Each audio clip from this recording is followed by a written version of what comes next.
Olá a todos, meu nome é Amanda Zonlorenzi, eu sou estudante de medicina e hoje eu trouxe então uma revisão integrativa realizada com a orientação da professora Carla Corradi Perini sobre os gatilhos dos conflitos bioéticos relacionados aos cuidados paliativos.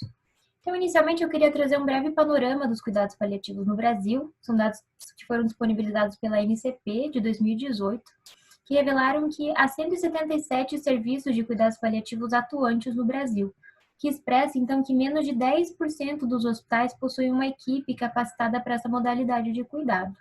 Além disso, demonstrou ser um serviço bastante recente no país, visto que 50% dos serviços de cuidados paliativos iniciaram suas atividades na década de 2010 apenas.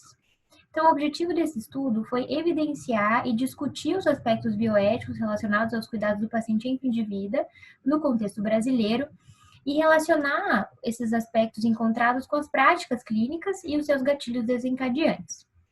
Para isso, a gente realizou uma revisão integrativa, utilizamos a estratégia PICO para formular a pergunta norteadora, que foi quais os aspectos bioéticos são identificados na assistência a pacientes com doença incurável avançada, em cuidados paliativos, e quais as práticas clínicas a eles relacionadas. Nossa busca dos artigos, então, foi realizada entre agosto e outubro de 2018, utilizamos as bases eletrônicas PubMed e Cielo.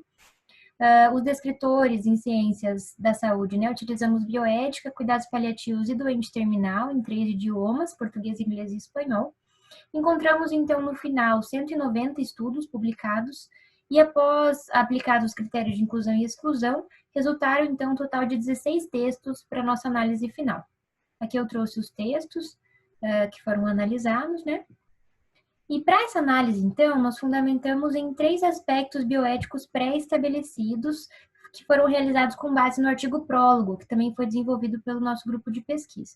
Então, o primeiro aspecto foi não morrer com dignidade, o segundo aspecto, obstinação e futilidade terapêuticas, e o terceiro aspecto foi abandono. Então, nós identificamos as práticas clínicas, né, envolvidas no processo de cuidado relacionadas a cada um desses aspectos e observamos, então, quais gatilhos desencadeantes foram constatados pelos autores para justificar essas práticas. Então, do aspecto não morrer com dignidade, né? Primeiramente, eu queria trazer só a definição que nós utilizamos como base. Então, nós entendemos morrer com dignidade como viver com dignidade até o último momento, né? O respeito às crenças e os valores do paciente, a participação da tomada de decisão, então o compartilhamento das decisões e uma boa relação com a equipe assistencial, oferecer o mínimo ou mesmo a ausência de sofrimento nesse momento, e, lógico, a presença dos entes queridos e um entorno saudável para esse paciente. Esse aspecto, então, ele foi discutido em 100% dos artigos, tá? Então, eu trouxe aqui a tabela completa com todas as práticas e os gatilhos e os estudos referenciados em relação ao aspecto bioético não morrer com dignidade. Então, a principal prática a ele relacionada, foi citada por 75% dos autores, foi o estabelecimento do cerco do silêncio durante o processo de cuidado, né? E a principal gatilho, citado por metade dos autores, foi a deficiência do desenvolvimento de habilidade de comunicação durante a formação acadêmica dos profissionais da saúde, tá? E o segundo gatilho ou justificativa para essa prática foi a tentativa do profissional de saúde, mesmo dos familiares, em respeitar as limitações emocionais do paciente. Mas muitas vezes isso acaba suplantando a sua autodeterminação, né? Então, você poupar ou omitir algumas informações, muitas vezes impede que esse paciente faça escolhas autônomas, né?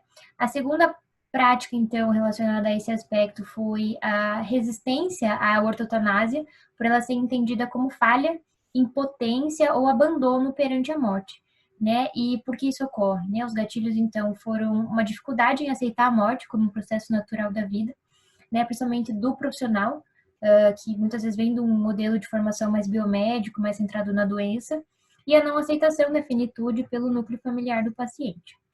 E a terceira prática relacionada, então, foi o respeito à autonomia, né, do paciente. E aí foram 4 os gatilhos identificados pelos autores. Um deles foi a assimetria nas relações entre os profissionais da saúde e o paciente, né, como se houvesse uma hierarquia entre essas duas pessoas. Muitas vezes a inviabilidade mesmo do serviço ou da família em respeitar a autonomia, né, o próprio sistema não permite muitas vezes. A não priorização da autonomia diante dos conflitos entre os demais princípios bioéticos, e aqui a gente utilizou como base, então, a bioética principialista, né? E principalmente, então, entre justiça e beneficência, no sentido de que muitas vezes a autonomia perde para esses dois princípios, né? Então, uma vez que o profissional de saúde entende que aquele procedimento é benéfico, ele acaba realizando esse procedimento, ainda que o paciente não o queira, né? O que suplanta ali a autonomia desse paciente. E por último, uma tomada de decisão sem base na vontade da pessoa doente, principalmente por desconhecer os valores e as culturas. Já do aspecto obstinação e futilidade terapêuticas, então, nós utilizamos como definição de obstinação a instauração de medidas não indicadas, desproporcionais, com a intenção de evitar a morte, né, a qualquer custo, um paciente que deveria receber cuidados paliativos, e a futilidade terapêutica como emprego de tratamentos ou intervenções fúteis, né, em pacientes em fim de vida. A combinação, então, dessas duas práticas que caracteriza a distanásia, né? Esse aspecto, ele foi discutido em 70% dos artigos, tá bom? Então, eu trouxe aqui a tabela completa também.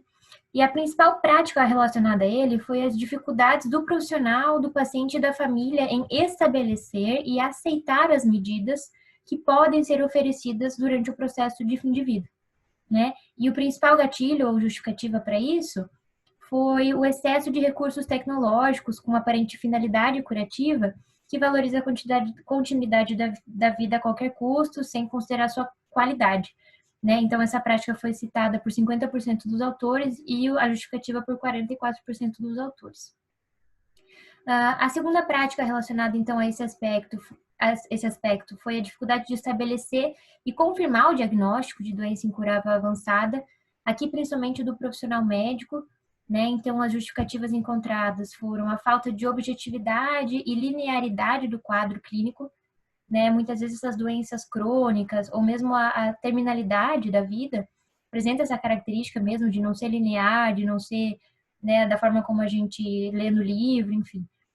E o segundo gatilho, então, foi o medo e a insegurança dos médicos associada à responsabilidade mesmo deontológica, né, de estabelecer esse diagnóstico, né, no sentido de bater o martelo mesmo e afirmar que é uma doença incurável. E a terceira prática, então, foi a continuidade do tratamento curativo exclusivo, ainda que o paciente possua critérios para receber cuidados paliativos plenos, né. E os gatilhos, então, um primeiro que é bastante interessante é o desconhecimento das leis sobre a terminalidade e o receio quanto às consequências legais das condutas baseadas em cuidados paliativos. Então, a gente sabe que isso já está bem definido, inclusive nos códigos de ética médica, mas a gente percebe, então, que existe esse medo, essa insegurança do profissional nesse sentido. Além disso, o entendimento dos cuidados paliativos como desistência ao procedimento de segunda linha, né, também foi um gatilho, uma justificativa relacionada a essa prática.